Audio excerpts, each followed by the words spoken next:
Good morning, everyone. It's great to see so many people here, and I'm very sure that by the end of this session, the seats are going to be totally full. There are a lot of young people in the room here today, and I think that is very emblematic when we speak about Africa, because right now, over 70% of Africa, of the African population, is under the age of 30. 60% is under the age of 25. By 2030, which isn't, it's only 7, by the way, the people under 30 are a bit younger than me. But in 7 years' time, by 2030, almost 1 out of 2, 42% of the global youth population will be on the African continent. And it's vitally important that at this AJC Global Forum, we speak about Israel and Africa, and it's a real honor for me to chair and moderate the panel. And my tie is off, so I'm going to start off with a softball question for all our panelists, and that is, and I'm going to start with Danielle Abraham from the Volcani Partners. What draws you to Africa? Danielle, welcome. Thank you so much, Wayne. So I think the answer for us is quite simple. Every week, we receive requests, whether they're from governments, organizations, or the people themselves, the farmers in the fields, for agricultural assistance from Israel. And so I think the question is not what draws us to Africa, but why are we responding? Why are we prioritizing Africa over the requests from everywhere else? And for me, again, the answer is pretty simple. I think we have an unparalleled opportunity to create impact at scale by collaborating with Africa. I'm talking about impact in terms of human lives. What is the greatest challenge facing the continent right now? I would argue poverty and hunger. They have to drive agricultural development for prosperity, and so they have enough to eat. And that's only going to get worse. There's climate change and there's growth of the population. Now, which country in the world has succeeded in creating an agricultural miracle in the desert? Come on, guys, Israel.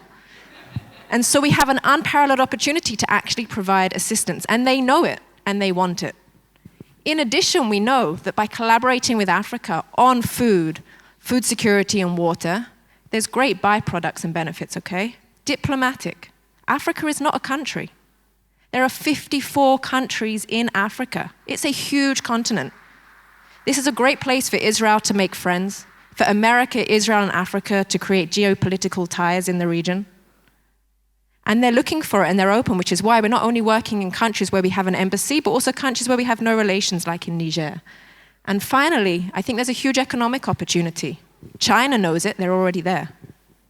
The Gulf are now increasingly looking at putting money in. Where is America and Israel on this? We are allies, and we have what they need, which is food and water, know-how and technology. So for that's why we're prioritizing Africa, and that's what's drawing us there. Thank you. Ambassador Bar-li, the last time I sat down with you, we were in a Jewish community institution building, which isn't so pretty. It's much better to be with you in Tel Aviv. What draws you to Africa? Well, first of all, Danielle, can I recruit you to work with us? You know, all these complaints about Israeli Hasbara, I think she can do great. No, but what draws Israel to Africa?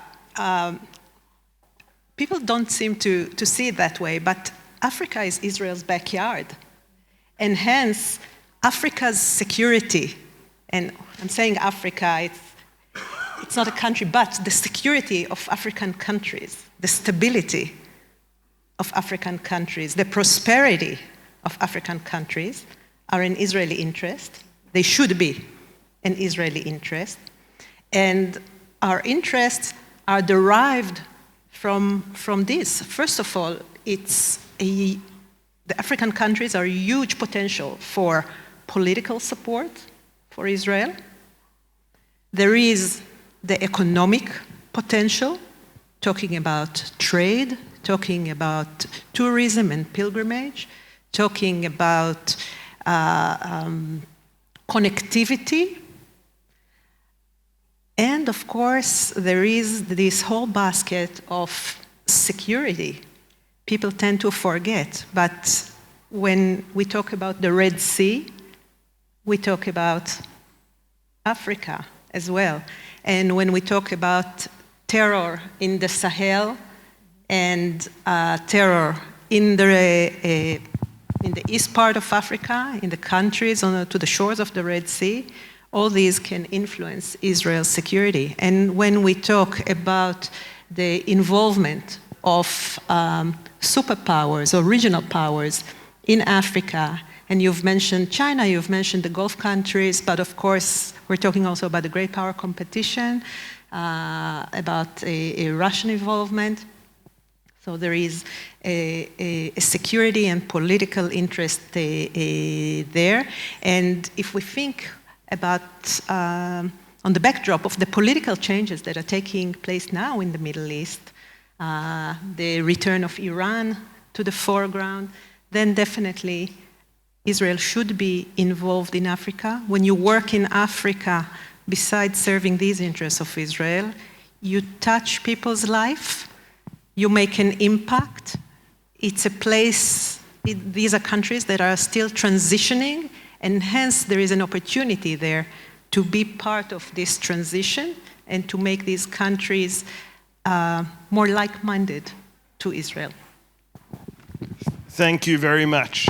I spoke about the power of young people and the percentage of young people in the African continent. So I think the best way to introduce Yosef Abramowitz to a young American audience is that he is Sarah Silverman's brother-in-law. So what draws you to Africa? Oh boy, it's a little early for an intro like that. It's just, I got nothing for you. I'd say it's 5 things. One is, when you look classically at the American Jewish Committee, and it's the same influence that I've had, which is the civil rights movement. My dad was very active in the civil rights movement. And then when you grow up and you look at the state of the world, and Golda Meir, when you look at her autobiography, and she writes about the situation in Milwaukee as a kid, and so when she had the opportunity as foreign minister to reach out to Africa, it was a very natural extension of, let's call it, growing up in America. So that's number 1. Number 2 is, I've been connected to the Ethiopian Jewish community for about 40 years. And that coincided with We Are the World, with the big famine in Ethiopia and Michael Jackson. So I had a very kind of, as a young person, it had a big influence on me. So much so that the third connection is when my wife and I decided to establish a family. She decided that in addition to biological children, we will adopt 2 kids from Africa. And so we've been blessed with a multiracial African Ashkenazi family. And so a lot of my work in Africa is essentially just say thank you, because I know that it came out of brokenness. And we understand that our blessings came out of tragedy, which Israel can help prevent, which is the 4th reason. There's 600 million people in Africa without power, and that's directly linked to poverty. Another 300 million who are burning expensive diesel is also poisoning them, and the population, as you pointed out, is going to double momentarily. And so there's unlimited opportunity both for mitzvot and actually for impact capital to make money doing good. And the 5th is kind of piggybacking on the ambassador. A quarter of the votes in the UN, guys, are in Africa, and Israel has solutions to the real needs of their people. So I'm on Africa all the time. I dream it. You dream it and you live it. I recently had the privilege of going to Turkana, Kenya. And if you can point that on, not Jacob Uma, who's here from Kenya, but if anyone else can point that out on the map within the next 3 seconds, you get 5% off Global Forum 2024. But I had the privilege of being there with Tamar Koski-Lazarus. It was a real honor to see your work. What draws you to Africa? Thank you and good morning. So as an international humanitarian aid agency and emergency response organization, us at IsraAID, we're super committed to supporting communities that are affected by humanitarian crisis. Now, obviously, as already mentioned, Africa is an enormous continent with huge diversity in all aspects. However, there are, big regions, areas within countries that are facing significant humanitarian crisis and huge percentage of the population in humanitarian need. So as IsraAID, we're working mainly in East Africa, and that's everywhere from South Sudan to Mozambique to Kenya, where we visited recently. And although the reason that we enter each country is different contexts, different disasters, a different trigger point, there is a few themes, I would say, that are similar. The first one is many times these are countries facing the real severe effects of climate change, usually the least culpable population for the climate change, but they're very much facing, and you really, really do see the human cost of this. Recently in Kenya, and I know we're going to talk about Kenya a little bit later, but they are facing the biggest drought in 40 years after the 5th failed rainy season. And the extreme impact of that is undeniable. The second theme that we're facing and that we will enter a country is because of mass displacement, mass migration, and all the effects that surround that. And that can be because of climate. We know that climate refugees is becoming an increasingly talked about topic, and also pretty typically conflict. So we're dealing with that, and that can be in Mozambique. So we're based in Cabo Delgado, where there's been conflict since 2017. That's in Mozambique, and we're talking about millions that have been displaced and continue to be displaced. So I would say mass displacement. And the third thing, which honestly for us is somewhere we see, a theme that we see in pretty much the countries that we're working in Africa, is that they're long protracted crises. So in Kenya, we've been working in Kakuma refugee camp, which is in Turkana, which is in the north. And that camp was set, it's one of the biggest in the world. There's currently 270,000 refugees in the camp. And it was actually founded in the early 90s with the Lost Boys of Sudan. So this is the kind of timescale that we're talking about. And it's a protracted, long-term crisis.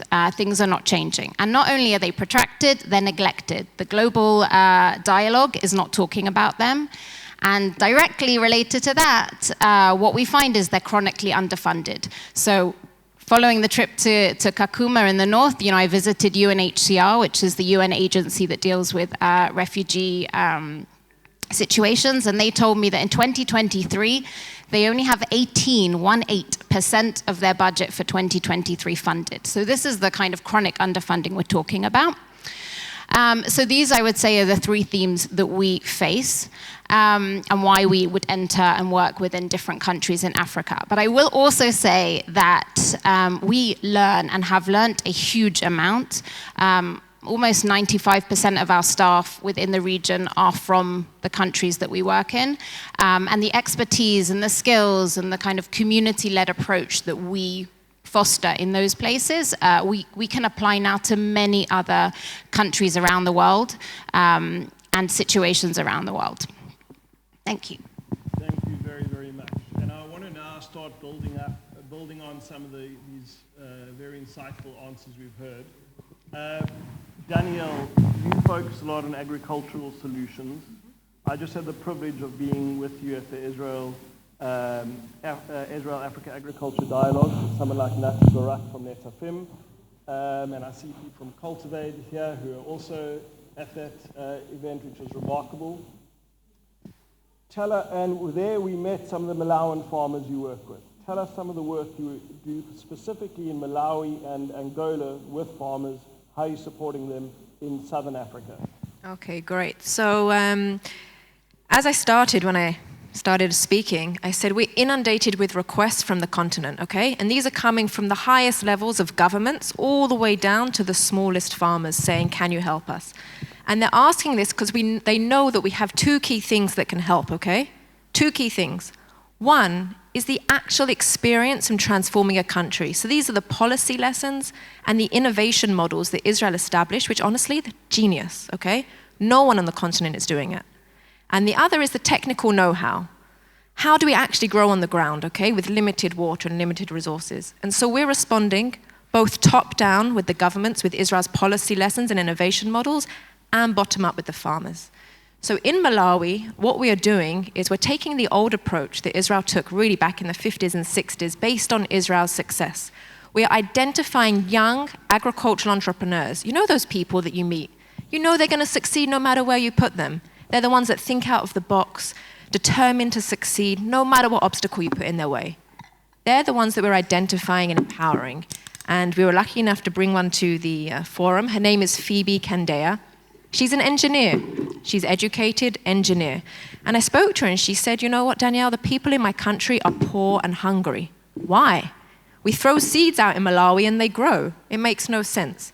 She said, so I'm determined to succeed, no matter what. I've got no help here in Malawi. Can you help me from Israel? And together we've built the model, which is by where we bring Israel's top experts out to support her as an agricultural entrepreneur.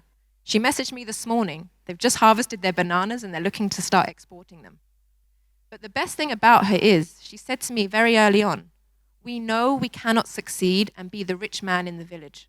No. We need to bring up this level of the smallholder farmers around us. And why is that? It's not only because they care and they want to create impact. There's a business case to do so. If they share the technologies, the know-how with the smallholder farmers around them, the ones that we can't reach because we don't have the capacity to be there at scale on the ground, those smallholder farmers are growing more, and Phoebe is purchasing their produce, and she serves as their connector to market. I went out to meet them just 2 months ago in Malawi, and I sat with the 27 villages that we're supporting through one entrepreneur. And obviously we had a translator. And they said to me, Danielle, we are learning from Israel. Number one, we thought Jerusalem only existed in heaven, but actually we see that you're here from Jerusalem, so it must be real. Number two, we understand that you're coming from a desert, but we know that you're growing. So what was the first thing they did? They started irrigating throughout the year. These are farmers that would pray for rain, okay? They don't have fancy irrigation equipment. They take a jerry can to the river, pick it up, and pour it on their crops. And suddenly they told me in December they bought a Coca-Cola. What? In December they bought a Coca-Cola because not only did they have enough to eat, but they had spare change in their pockets, just from their maize. Then they said, Danielle, next time you come, I want the tomato seeds from Israel. We want to pursue farming as a business. So this is how we're working bottom up, starting in Malawi. We've called it the Israel Africa Pioneer Program. We're identifying leading agricultural entrepreneurs and using them as the agents of change. Now, on the flip side, in Angola, we're working top down. What's happened? Governments are requesting assistance from Israel. How did you do it? How did the government back in the early days transform a poor, hungry? Don't forget, we had ration books here in Israel when Israel was established. It was food insecure. How did the government turn it around? And so we actually partnered with the Tony Blair Institute for Global Change and AGRA, the Alliance for a Green Revolution Africa. And first of all, we wrote a case study. How did Israel create this transformation? What lessons exist for African nations today? One of the key lessons that I'm harping on about all over the place, people are going to get sick of it soon, is the farmer-centered innovation model that Israel established. Hang on, Sharon, can you hold the microphone for me? I want to show them. This is the secret to Israel's agricultural success. And I apologize if everyone's seen me do this before. This is the golden triangle, okay? In the middle of Israel's golden triangle, you have the Israeli farmer. And around you have this unbelievable support system. Up here at the top point, you have research and development, applied research, problem-solving scientists. Their only mandate is to help the farmer. You're a tomato farmer. Tomorrow morning, you wake up with a pest on your crop. You don't know what to do. You call your top researcher, come and help me. What do I do? On the second point here, you have the extension service. Extension service are the agronomists. They're the trainers. Tomorrow you want to set up a farm. You have no idea what you're doing. Your first call is to your agronomist, your extension officer, who holds your hand every day through the step of the process. And the third is the private sector, because any time there's a new solution that's created, we have to bring in the private sector to scale. Thank you. I have not seen one African country that has successfully made that triangle. Research is massively underfunded, and extension, honestly, it's completely non-existent. How can we expect African countries to build an agricultural sector with no extension trainers? Impossible. So the president of Angola actually sat with Tony Blair, and he said, we have to prioritize agricultural development, and we want Israel's help. So Tony Blair and his team came to Israel, and we sat together, and they said, what we want to do is to respond to these kind of requests, like from the president of Angola, but across the continent, because we have a list of them. And so we're starting together in Angola, and we're working to create the Golden Triangle across 12 of Angola's regional research stations, boosting their R&D, boosting their extension, and providing the platform for private sector. Thank you so much. At the Israel-Africa Agriculture Dialogue, we didn't let anyone leave early. You had to be there for the whole time. We made an exception for one person, and that was Yosef Abramowitz, because he had an honor for Yom Ha'atzmaut, but more importantly, and that's the segue to my question, he had to go for the ribbon-cutting event near Bujumbura, the capital of Burundi, for a landmark event, a landmark project. Can you tell us about the remarkable projects and work you're doing in Burundi and Rwanda? All right, well, thank you. And really, it was an amazing dialogue. So Arya Green is here, one of my partners, and he reminds me that in my answers about why Africa, I forgot the key one, which is Theodor Herzl wrote in his diaries that after he brings about the redemption of the Jewish people in their homeland, he's going to bring about the redemption of the Africans in Africa. And so it's actually part of a universalistic Zionist mission that we in a sense, we all represent in different ways. When President Obama announced the U.S. Power Africa initiative, that energy access is key to reducing poverty, there's a lot of fanfare. Nothing happened, and we kicked into action, and we did the first utility-scale solar field in sub-Saharan Africa in Rwanda, which was great. Like, we were very proud to do that. But Rwanda, if people know Africa, is actually this rule of law, ease of doing business. We didn't see a hint of corruption. And so the point was, we can bring economic and social development through green energy anywhere in Africa, but the problem is there aren't any other Rwandas. So we went to Burundi, which according to the IMF is the poorest country on the planet by far. $274 per capita on a GDP basis annually. And the US ambassador at the time said, you have zero chance of success, why don't you go somewhere else? But from our perspective, we're value-driven impact business. So they were at the top of the genocide watch list of the State Department. And so from my perspective, don't we want to put people on the ground? Don't we want to link them to the international community? Don't we want to incentivize good behavior? Don't we want to bring social and economic development and show there's another way? They're becoming more and more insular and more repressive, essentially, at that time. And so many years later, it was a long and difficult journey, but when Isaiah commands us to be a light to nations, and also to help the widow, the orphan, the stranger, meaning the most vulnerable segments of our societies. It is an amazing thing to show up in the poorest country, one of the least developed countries on the planet, and cut that ribbon with the president, who really is trying to bring about change, who really does feel like there's benefit to his people to be connected to the international community, to go according to international norms, to invite more people to be on the ground, and to accept what they see as really the blessings of Israel, which is this technology and know-how. And so when we cut the ribbon, there was a lot of love of Israel that came from the entire event, and it was on national television there. And we're currently supplying 10% of the country's generation capacity, and the president agreed that we can now double that. And we do it, as we say in Israel, Leman Tiferet Israel, and really for the greater glory of the people of Israel and the state of Israel. And we're winning over friends by doing this. It's an impact investment. We can take charity dollars, but it's also an opportunity to make money if you want to align your values with your investments as well. And so if we can do it in Burundi, that means I mean, as you said, there's 54 countries, so about 46 of them we know we could succeed in at this point, and now it's time to scale.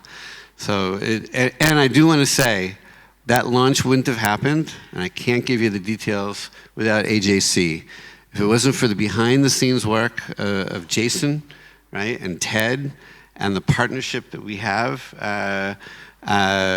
you know, that sometimes is discrete, that launch of that field with the commitment to double wouldn't have happened without the very strategic diplomacy, shall we say, and good name of AJC, which carries the brand equity of the Jewish people as well. So really, on behalf of the people of Burundi, I want to thank you for supporting our efforts to be able to bring about this light and the transformation. Thank you. Thank you very, very much. I see there are 4 or 5 seats in the front row. It's great to have standing room only, but you're welcome to come to the front row. There are more seats here.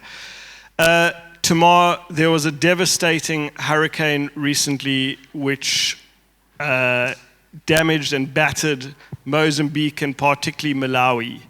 American Jewish Committee made a very generous grant of $50,000. Rand's nothing. $50,000 is something very generous for emergency relief, and our partners for that grant was IsraAID.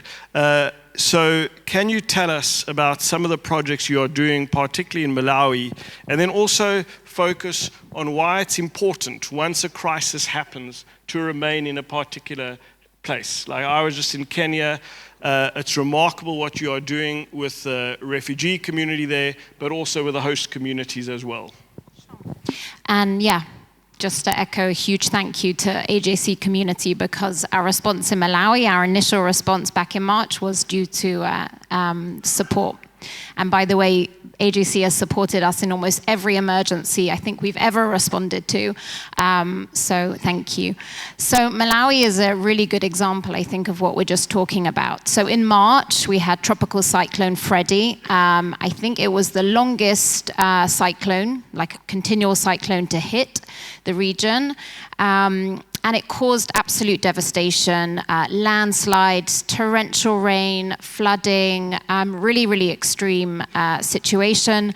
Around 700,000 were displaced. There were temporary camps set up everywhere. But the main issue actually that they were facing, yes, it was the cyclone, but actually it actually wasn't the cyclone, because they're currently facing the most extreme outbreak of cholera in the last 20 years. So everything, you can't walk in and just respond, to the cyclone as a contained issue. You have to look at the longer term underground issues. And the cholera outbreak was hugely affecting the population. So our response very much took the cyclone into consideration and very much the displaced population, but also the cholera outbreak. So what we were doing now, cholera is spread usually from lack of sanitation and hygiene facilities and access to safe water to drink. And as we know, when there's mass displacement, those issues are only exacerbated, especially when you're setting up temporary camps that don't have all the facilities that are necessary. So our team, and this was a great asset for being within the region, because we were able to deploy our WASH engineers, our water sanitation hygiene experts from our country office in Kenya. So it was really beneficial to have capacity already in the region. We're able to deploy, and what we're really focusing on there is rehabilitating boreholes, so water sources, to enable people to have access to water. And we're talking, tens of thousands that can benefit from 1 to 2 boreholes being rehabilitated. Setting up latrines and hand washing stations in all of the camps so that people can have access to hygiene facilities. Generally giving out hygiene supplies, because when displaced, people were lacking pretty much everything. And then the other really critical thing that happened is we set up oral rehydration points, and we've set up a number of these around the camp so that anyone that is facing the situation of cholera or any concerns within that space are able to come and get the health treatment that they need. So it's very much a kind of health and water double partnership. And with IsraAID, you know, sometimes we do just emergency response. People generally think of us and they think of emergency response, but actually we very much pivot to long-term recovery and resilience pretty quickly, and we anticipate doing a long-term program within Malawi. So I think it's, for us, that's the really important piece in these protracted crises. It's not just Cyclone Freddy, it's the fact that they have a huge health issue within the country.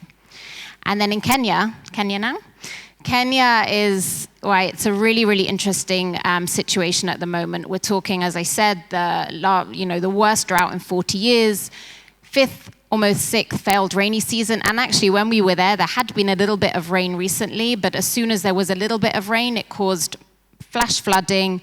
10 to 15,000 within the camp were displaced.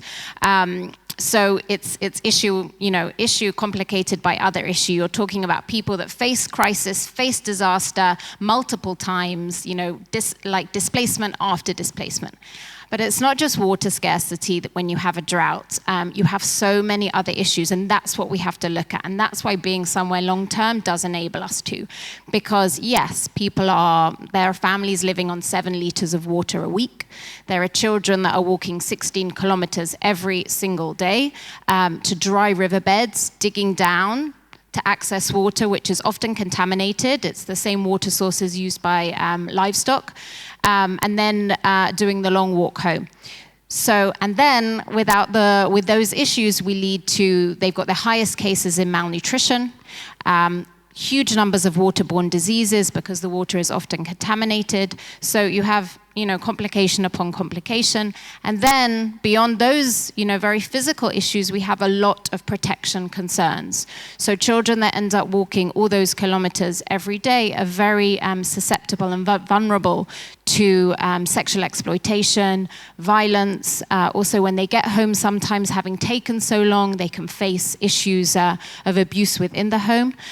So there really is a huge number of issues. Same with early marriage, because people are not able to sustain big households. So many, many complications, and being able to be within the community, working for a very long time, enables us to have the ability to look at it on a multi-sector lens, not just at the flood, not just at the water, but how it affects the community on all different levels, and use the community, because our staff are from the community themselves, to deal with these issues. Thank you very, very much. Sharon, earlier in the year, there were very distressing scenes in Addis Ababa, in the general plenary of the African Union headquarters, where you were removed by some AU officials. Is that a good indication of where Israel and African ties are in 2023? Well, the short answer is no, and this is why it's so frustrating. By the way, it was forcefully removed, not just removed, but really, it is frustrating because it's entirely the opposite of where Israeli-African ties are in 2023. I mean, if you look at the sub-Sahara continent, then Israel has diplomatic relations with 42 out of the 48 sub-Saharan countries. And with the other 6 countries, we have different levels of engagement. We have engagement in different intensity. And I can tell you that these 6 other countries, they would really like to have diplomatic relations with Israel. They are still afraid, they're still a little bit reluctant due to regional issues, but they are absolutely there. If you look at the cooperation that we have with the 42 countries with which we do have diplomatic relations, then we do development work We have projects on agriculture and health and communication. We are training their trainers. We are working with their presidents, with their leaders to provide protection for their leaders. We are working with them on a whole range of topics. And really, Israel is a force for good in Africa. There are 17 African embassies in Israel.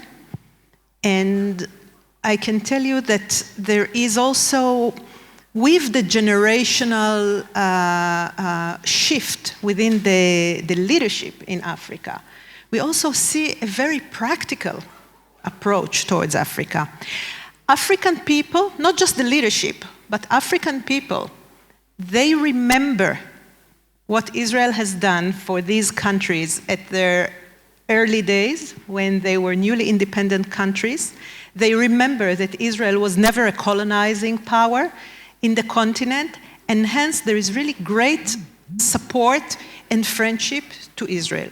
So how come that we've reached that scene? What does it reflect?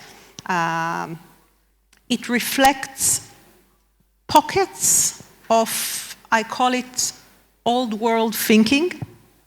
It reflects pockets of rejectionism, led by mainly two countries, by South Africa and Algeria, who are generating anti-Israeli sentiment across the continent.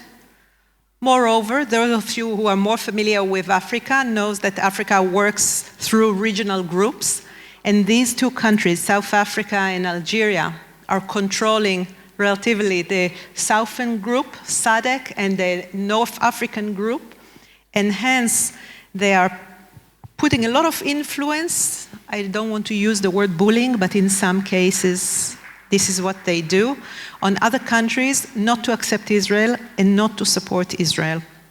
So,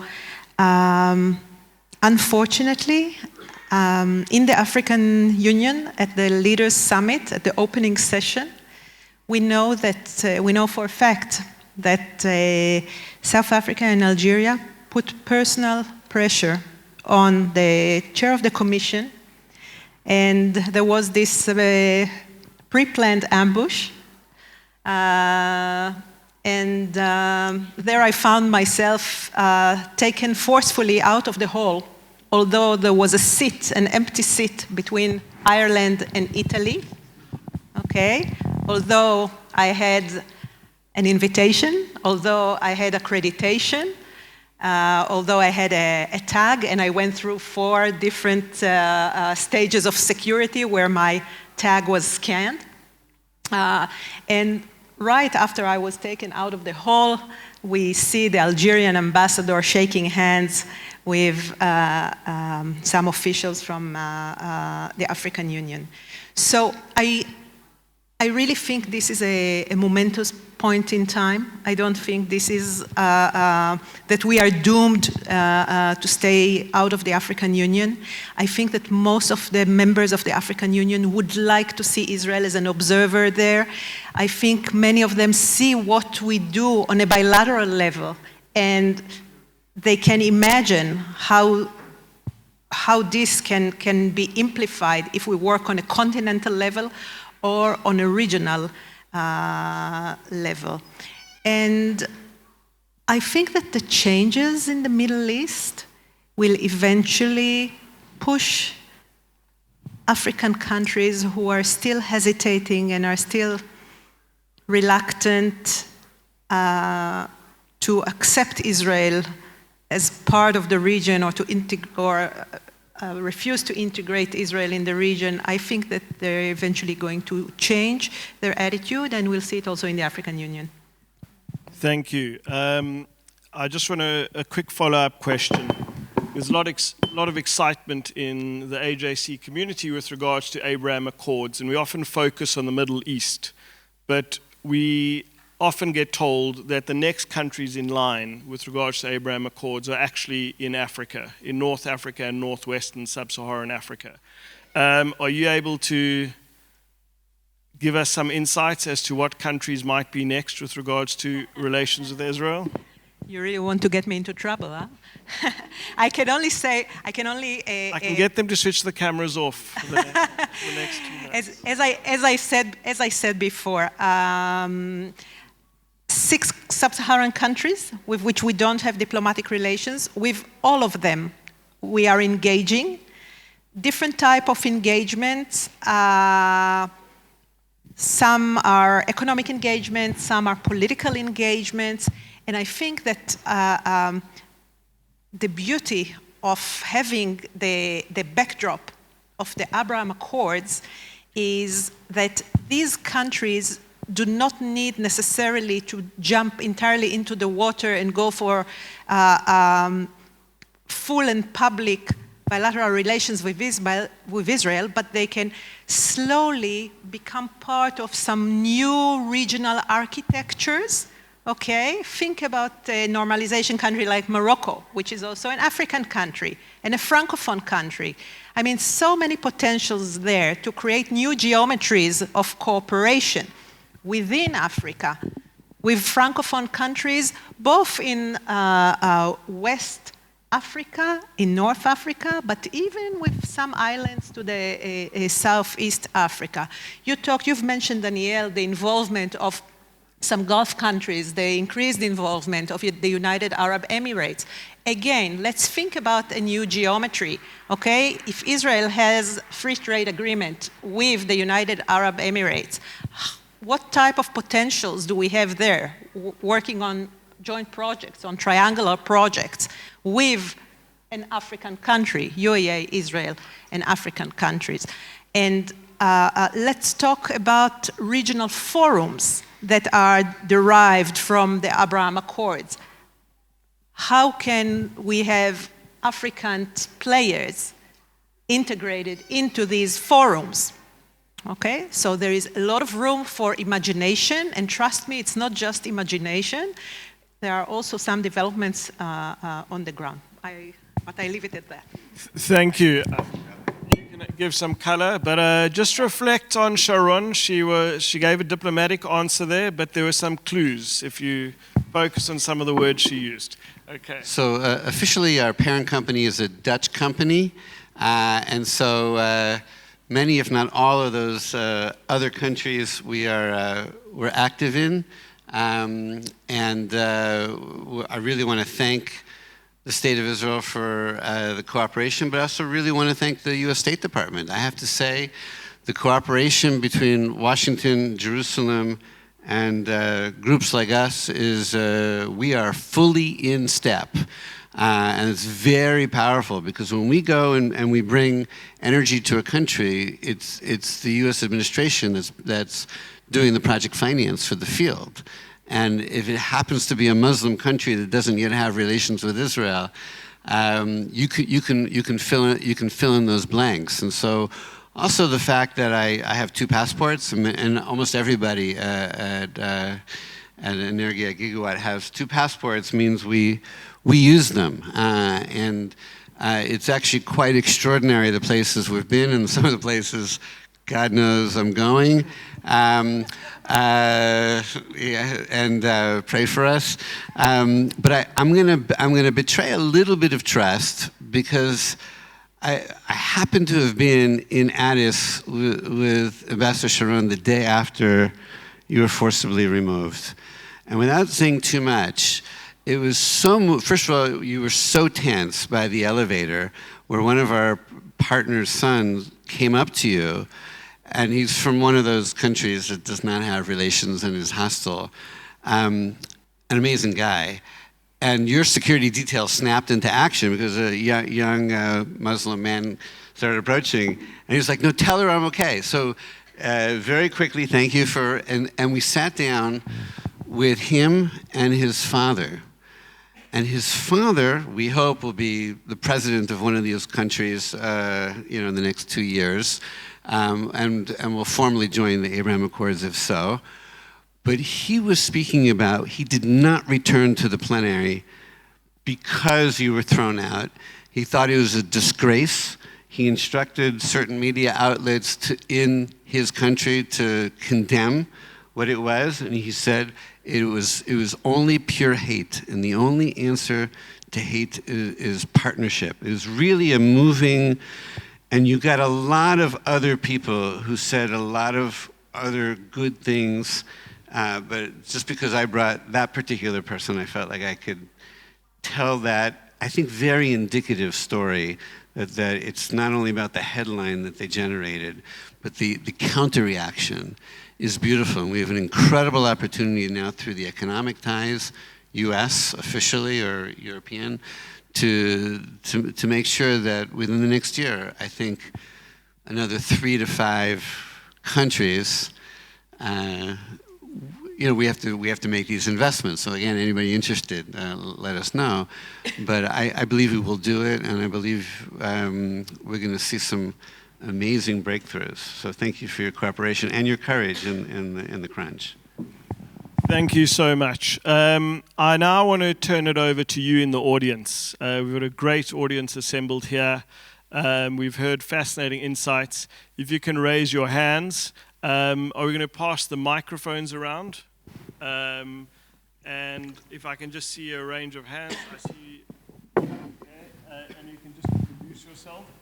There in the back, sir. And please keep your questions short. Yeah, and introduce yourself. Hi, Rabbi Paul Kerbel from New York.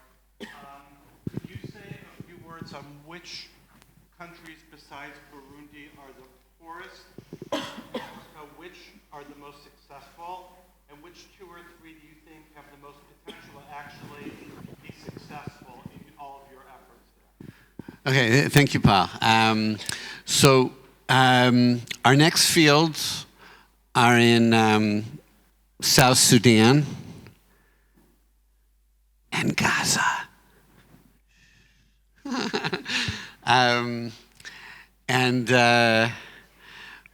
We're obviously we're working in 10 different countries officially, but you hear more. So you have the Kenyas and the Zambias, but the poorest ones are certain. First of all, we're going to increase. We're doubling down in Burundi. So I want to also say we're not leaving. We're there for the long haul. And South Sudan, I would say, is another least developed country, fragile state. In terms of poverty, there's a country where 46 peacekeepers were just killed last week that does not have relations with Israel, so you can Google it on your own. That is in competition with South Sudan for the Burundi's first place in terms of poorest, and whose president is really upset with me because I just haven't completed what I'm supposed to complete. I'm a little bit busy, and the needs there are through the roof. But what I want to say, in each of these countries, even countries that you would think of as, getting towards middle income or having stability, in each of those countries there are regions people are starving. The heartbreaking picture you were hearing, it wasn't Tigray. She wasn't describing Tigray. She was describing Kenya, right? And so it exists all over the continent. And so we try to go where people are most vulnerable and nobody else will go. Thank you. Sir, at the back. Yeah. My name's Matt Bergman. I'm from Seattle. I set up the Maasai Children's Initiative in Masai Mara, which was a female literacy and school feeding project. I'm interested in what role Israel can play in promoting female literacy and women's health and reproductive freedom in the African continent, and what kind of challenges and opportunities you have ahead of you. Ambassador Bar-li. Sure. So women empowerment is one of the sectors in which Mashav, Israel's development agency, is working on.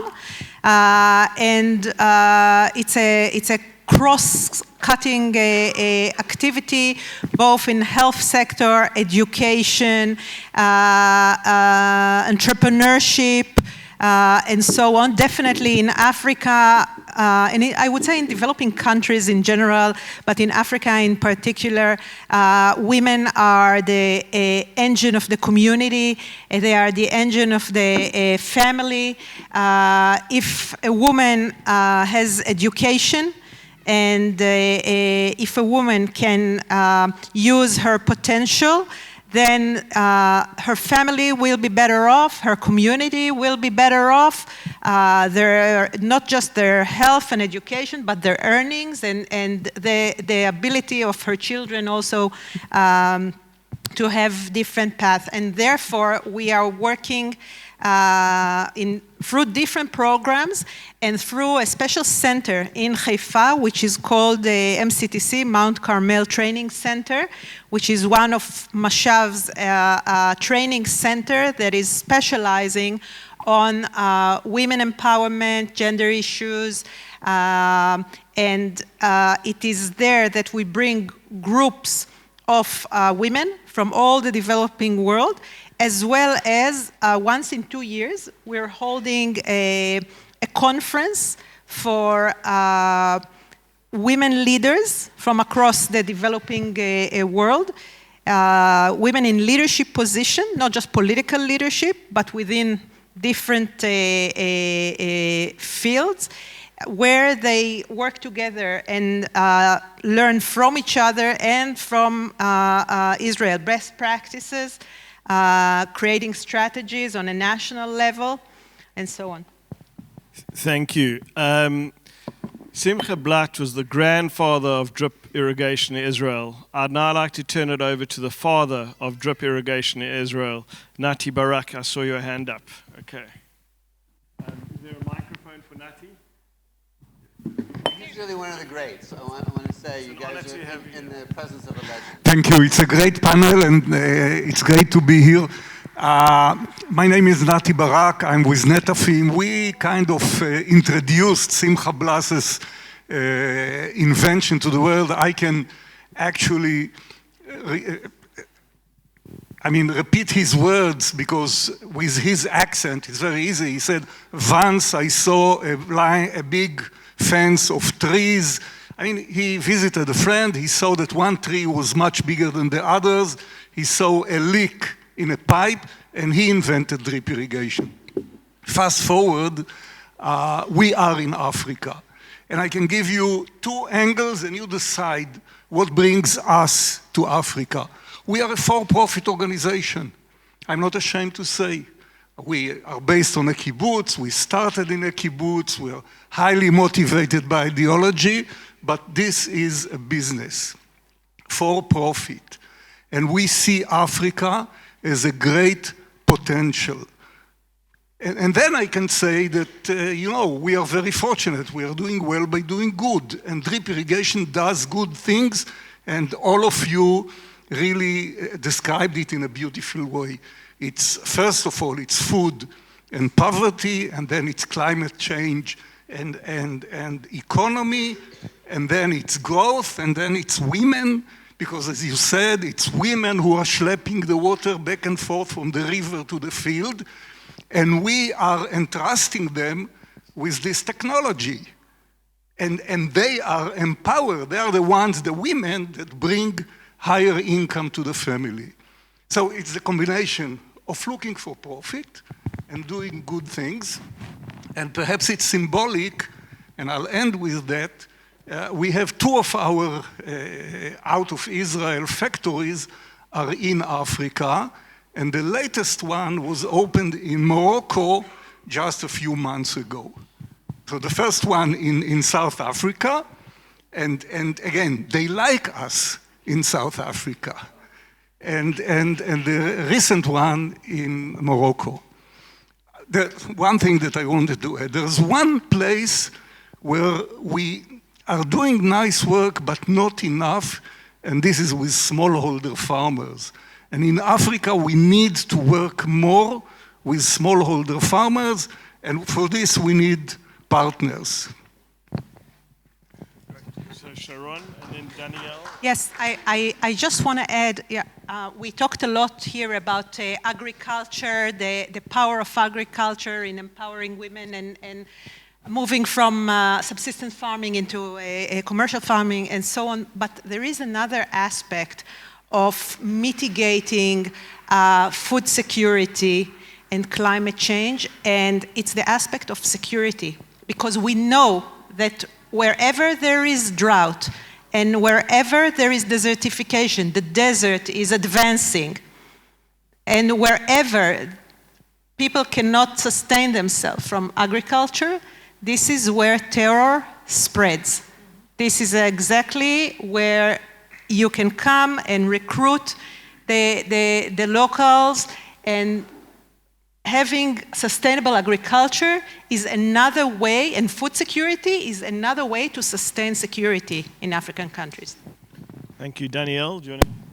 Yeah, definitely. I was going to say, I liked what you said about the double passports. A lot of our team have 2 passports, so we got a request from Mr. Abdullah Taleb claiming he represented the Crown Prince in the UAE before the Abraham Accords. We thought it was a con, like a scam email. It wasn't, and so we were actually out on the ground with foreign passports. That same applies to the work in the Sahel, in our partnership in Niger. We can't really get there, it's not very safe, and it goes to your point. This is a hotbed for terror, instability, and everything, and food security is key. I also want to go back to what Nati said. Smallholders are key. Do you know how many members of the farming population across Africa are smallholder farmers? The majority of them. How do we get to them? If we want to change the continent, we have to tackle them. And the question is, what are we waiting for? We cannot keep going with the status quo, guys. The needle has not moved. Do you know how many hundreds of billions of dollars have pumped into agricultural development across the decades? And where are we? We're even worse than where we were 20 years ago. And the conditions aren't getting better. So for me, this is a call to action to all of us, Israel, America, the AJC. What are we doing to change the status quo and push the needle? People are dying of hunger. There's no need to do that. In Israel, we're exporting water. The know-how exists. It's not rocket science anymore. What are we going to do tomorrow that's different from what we did yesterday to actually move the needle? And so that's what we're trying to do. Thank you. Great setup. We've done this before a little bit. So what are we going to do to move the needle? So we have a new product line called Abundance. Raymond, where are you? And Ethan are managing it. Basically, for the small-scale farmers, about up to half of what they grow is wasted, doesn't make it to market and is sold, right? So let's take the knowledge from Volcani, right, and increase yields. And then how do you zero out waste? If you can zero out waste, you can double the incomes. As soon as you've doubled the incomes, it's transformative. So our solution is called the Abundance Initiative. We rolled it out for the first time with AJC, test marketed with all of your experts in Cape Town. And what it is, it's a community-based, solar-powered, agro-processing industrial zone, meaning that, if half your bananas are going to go to waste, well, what if they had refrigeration, right? Or your pineapples, well, what if we had canning? Or what if we did the roasting there? What if we doubled the value of the tea because it went to drying while the flavor was still... There are all these ways that right now, so we're piloting in Western Uganda, but now all sorts of other countries are signing up. We're really happy to look for partners on this. We need some expert agronomic help, so... I know. We're going to do that deal right after this session. But the answer is abundance and being able to double the incomes of small-scale farmers, particularly now when you see what's happening with food prices and Ukraine. Great. I see more questions. We're going to go with Merle Horwitz, then with Jacob Uma, and then with Kayla Diamond. Merle, Jacob, do you want to give the microphone to Merle? We've already heard about the insecurity of water in Africa and the encroachment of the desert. Why can we not get the Israeli technology for water processing? Because South Africa, for instance, refused to accept it. Yeah, you want me to take it? I think there's a few obstacles which I think we should be basically intent on obliterating. The first is political will. We have to go in where there's a partner. I believe there are partners. I want to talk about quiet conversations that we all have behind the scenes. Yes, I turn up as an NGO tackling global hunger with Israeli agricultural expertise. I'm not the government. I'm not there to do politics. Behind the scenes in DC, I have a meeting just now with an ambassador from an African nation being pressured to boycott Israel from South Africa. And she said, but we want to be your friend. So there are countries that we can partner with to push it forward. The second is investment. Financial investment has to go into these countries to enable the infrastructure to be built. And the third thing is the most unsexy topic no one wants to touch, no one wants to put money into, is knowledge infrastructure. It's completely missing on the continent. You can't just build a factory. You can't just give out physical assets. They have to build the knowledge to know how to operate it and to maintain it. It's the most boring subject. Who wants to talk about maintenance? Without that, I don't think we're going to go anywhere. But the potential is there. And going back to the previous conversation about the role of the Gulf, there is huge potential there. There's a lot of money. There's a lot of interest in the Gulf to be active in Africa. Now think about the infrastructure projects you could do with the quadruple, is that a word? For trilateral quadruple collaboration, America, Israel, Africa, and the Gulf. And I'll just say one last thing, not just about water, but about food storage, building on what Yossi said. If you want me to blow your brains now, this is the statistic I want you to take home, okay? Grain storage. Grain losses around the world are on average about 20%. That's after you've done everything to grow it, okay? In Africa, the losses can reach up to 40 or 50%. 50% of everything you're growing with all the water and everything you're using. Anyone want to guess what it is in Israel? Grain losses. Go on, throw out a number, someone. 2%. Who's lower? 0.1%. Come on, Richard. And we only say that, come on, you should know, Richard. We only say that to account for any anomalies. So the last conversation I've had behind the scenes diplomatically is what would it look like, especially after the Russian invasion of Ukraine and the spike in prices of grain, if we built a strategic grain storage facility on the continent, maybe in the Sinai Desert, maybe in Sudan, growing climate-resilient wheat from Israel and storing it with Israel's know-how, with the collaboration of the Gulf, strategic of grain facility. Don't forget, countries like Egypt and North Africa are the largest consumers of wheat on the continent. What does that do for food security, for hunger, poverty, and regional stability and security if there's actually a strategic grain reserve with Israeli know-how? Forget about the knock-on effect of diplomacy. So that's there, but I think it's the political will, the investment, and the know-how to do it. Thank you, Tamar. So we actually are taking different Israeli water technologies to different, yes, to Africa, but also to other parts of the world, actually in coordination with Mashav in some places, Colombia most recently. And we take for example, a reverse osmosis system. We take it almost on every emergency that we do around the world. It's one of the first. It can actually sustain an entire community because of the reverse osmosis piece. And EasyPack, it's another technology that we've used in Colombia. The one thing to say is that every context is different and not every technology obviously fits. But something that Danielle said, which for us is the baseline of everything. How do you make programs sustainable?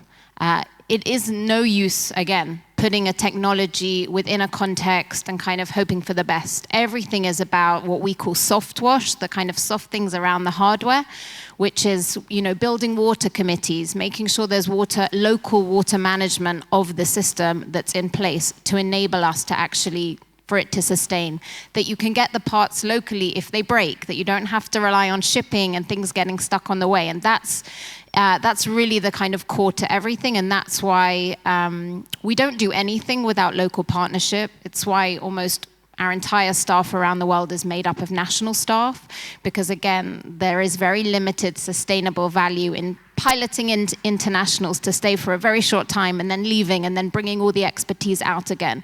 So it's how can we strengthen capacity together. It's both ways. It's a marriage of knowledge and expertise, but also use these technologies that we do have and we do have access to. And also we work very closely with the private sector that creating these technologies to help them, give them an environment to test their product and realize that actually it needs a lot of tweaking in order to be able to be successful in these types of settings, in order that we can actually use it and it can be used for the long term. Thank you. Jacob, Jacob, while he stands up, he is a Project Interchange alumni. It's really great to have you at Global Forum all the way from Nairobi, Kenya. Thank you, Wayne. I think I've interacted with most of the panelists on the stage. As Wayne has said, I'm Jacob Ouma, the Managing Director at Media Communications. What we do is we give access to businesses targeting the African market and stakeholders. So I just want to give you the full narrative. Whatever narrative you've heard from the stage, I personally, as a standard normal Kenyan, I haven't interacted with that part of Kenya, meaning it would be like 5%. But the significance of what they're saying is that 5% in a country like Kenya is 2.5 million population. But now let's talk about the 95%. Israel has a very young population. Israel is known as the startup nation, meaning Israel's economic dynamics are similar to Africa because it is SME driven. So there's a 95% population of Africans who are already market. They have the purchasing power. They need the technological solutions beyond agriculture. Because agriculture will be mostly government to government, farmers to farmers. I don't have farmer friends. I have SME friends. I have people who need fintech. I have people who need innovations. I have partnered with communication agencies to pitch for EU projects from here in Israel. There's so much narrative that is missing in what we are discussing. So I just want to encourage the young people that whatever you're developing, there's a ready market for it in Africa. Even if you're not a farmer. Even if you're not a farmer, there's a very huge market for whatever. Nairobi is a city of 4 million. I've never known anyone starving in Nairobi. There's a lot of food. And all these people need solutions. I mean, we use Uber. We hardly touch money because we have mobile money and all that. Why can't I pay from shilling to shekel? Because no young person has sat from Kenya and Israel to come up with that solution. What if you come up with that solution? Then me importing goods from here or getting tourists from Africa to here. I mean, our tourists are going to Dubai. They're taking their money to the Emiratis, the Qataris. Why not here? Tel Aviv is beautiful. Very beautiful. But the narrative we know there is Jerusalem and the holy cities and holy sites, which is beautiful. But that attracts an older population. If you're targeting the youth, which is the bigger population of Africa, then we really have to change how we market Israel. We love Israel the farmer, we love Israel the security agent, but we want to see Israel the innovator. And Israel that is relevant to the urban population, which is 95% of those who can afford the solutions that you have in this beautiful country. Thank you. Okay, last question, Kayla, and then I'm going to sum up. Thank you. Hi, my name is Kayla from South Africa. Thank you so much for your incredible insight today. My question to you is, you mentioned that over 70% of the population in Africa are the youth. So what can we as the youth in the room today do to help with all these crises that you've been speaking about? Would you like, Danielle? I'll make it quick so others can respond. Excellent question. When I was in Malawi, we actually hosted a day for agricultural entrepreneurs, the youth from Malawi, talking about technology. Yes, we're going to debate afterwards. My message to the youth here in the forum and the youth on the continent is farming is not old school anymore. The question is, how do you attract youth into farming? And I think we have to show them, the youth here and the youth there, that farming can be high-tech. And the message I delivered in Malawi with the German Development Bank and the German Development Agency on the ground for the Day for the Youth is that farming is a business. A business should be high-tech. It doesn't have to start high-tech, but it should make money. We keep talking about food security, and the lesson from Israel is what I call Toyota security.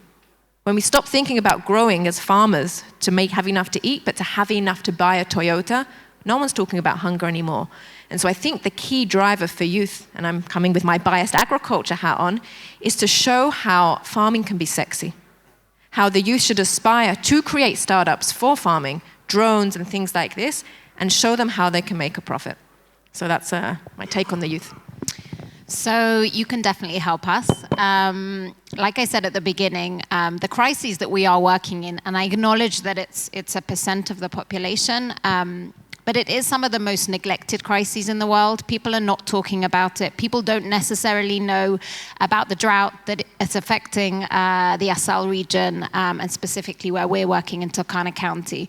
The extreme impact of that, really the extreme impact, and the kind of crises that hit the media, which are awful and need our focus. But as soon as the media moves on, so does attention and so does interest. So for us, anything you can do to talk about these crises, to share them, to explain that there are things you can do to support, that it's happening, for us makes a huge difference, because it's very hard to beat the media and it's very hard to shine a light on the stories, and they are happening and they are affecting millions of people, and there is things we can do to change it. So if you can help shine a light, that for us is always, always helpful. Thank you. Speaking of shining a light, first of all, thank you for the question. I think for all the flag waving, and we can all put up maps and say the good things we're doing, it's still a drop. It's still demand. I think it's your right to demand that Israel become a superpower of goodness. We have in the world, and particularly in Africa, we have the potential. We have the technologies. We have, official relations and unofficial. We have that, but we don't have the resources, right? But raise the bar on the Jewish state, the world Jewish community, the American Jewish community, the next generation. We should be a superpower of goodness in Africa. It's number one. Two, make sure that we're aligning as a community our values and our money, right? Like, why are pension funds, Jewish pension funds and endowments, still invested in Exxon and Chevron and those things, where you should be moving it, I think, as if we want to live our values, into renewables, into development, into things where there are good returns, but that goodness comes from that money, instead of saying we're going to donate a portion of our evil revenues. So raise the bar in the Jewish community in terms of aligning our money and our values, and raise the bar in the state of Israel to achieve, I think, her Herzl-inspired potential of being a superpower of chesed in the world. Yes, just to say a word, it's a great question, and I would like to invite you and your friends and your peers, be it through universities or through startups and young companies, to join the activity that we are doing in the field of innovation hubs and makers labs, and the hackathons that we are holding in several African continents. One of our focuses is on creating these innovation hubs in West Africa. We have one in Abuja, which is now running its third cohort. We just established one in Accra, in Ghana, and we are in the process of putting another innovation hub in Senegal. We're doing our first steps. And these are makers labs. They are connected to universities. Their role is really to bring ideas of young Africans into products, and there is great room there for collaboration. So really we can work this through our embassy in South Africa and the foreign ministry. We are very much open to see how we bring young people from the continent and beyond on board on this one. Thank you. We are sadly out of time. This has been a most illuminating discussion. I think we've seen, not just from our four esteemed panelists, but from the comments and contributions from people in the audience, why Africa matters to Israel, why Africa matters to the United States of America, and why Africa matters to the American Jewish Committee. And I really hope that Africa will continue to feature in Global Forum, because it's absolutely essential to our work. Can we please give our panelists a round of applause? It was an excellent panel.